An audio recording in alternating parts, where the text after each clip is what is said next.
లేకపోతే మీరు గమనించండి, పెళ్లి కాని కుర్రాడు ఉంటాడు, పెళ్లి కాని కుర్రాడు బడ్డీ కిళ్ళి కొట్టు దగ్గర నుంచుంటాడు, ఏదో నలుగురు స్నేహితులు కలుస్తాడు, వాడి దారిని వాడు ఏదో సరదాగా మాట్లాడుకుంటూ ఉంటే సాయంత్రం వేళ చలికాలం 5:30కి సినిమాకి ఎడుతూ ఉంటారు షికారుకు దంపతులు, భార్య భర్తను.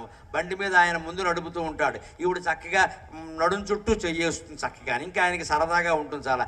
అందుకని నడుము చెట్టేగానే హ్యాపీ హ్యాపీ అనుకుని బండి నడుపుతూ ఉంటాడు. ఈ కుర్రాడు ఉన్నాడే, కాలేజీ కుర్రాడు, వీడు తిన్నగా ఉండక ఆ దృశ్యం చూస్తాడు. చూసి లైఫ్ అంటే వైఫ్ బండి అలా ఉండాలి. మనం ఉన్నాం ఎందుకు ఇక్కడ, సత్రం పోయినా మటన్ నిద్ర, మన కోసం చూసేవాడు లేడు, మనం సినిమా చూసినా ఒక్కళ్ళమే వెళ్ళాలి, అందుకే పెళ్లి చేసుకోవాలి అని మొదలుపెట్టి పెళ్లి చేసుకుంటాడు.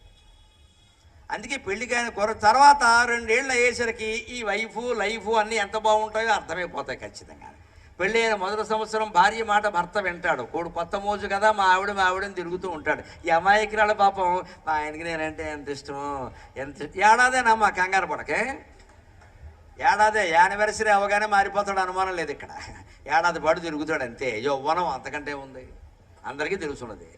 అంటే మొదటి సంవత్సరం భార్య మాట భర్త వింటాడు, 2వ సంవత్సరం భర్త మాటే భార్య వింటుంది, అలవాటు పడిపోతుంది. ఇది హిందూ దేశం, ఈ దేశంలో మగాళ్ళు ఇంతేనైనా పెత్తనం భరించాల్సిందే, ఎందుకు వచ్చిన గొడవ అని ఉంటుంది. ఇక 3వ సంవత్సరం నుంచి వీళ్ళిద్దరూ ఒకరి మాట ఒకరు వినరు, వీళ్ళిద్దరి మాటలు ఎరుగు పొరుగు వింటూ ఉంటారు ఇంకా.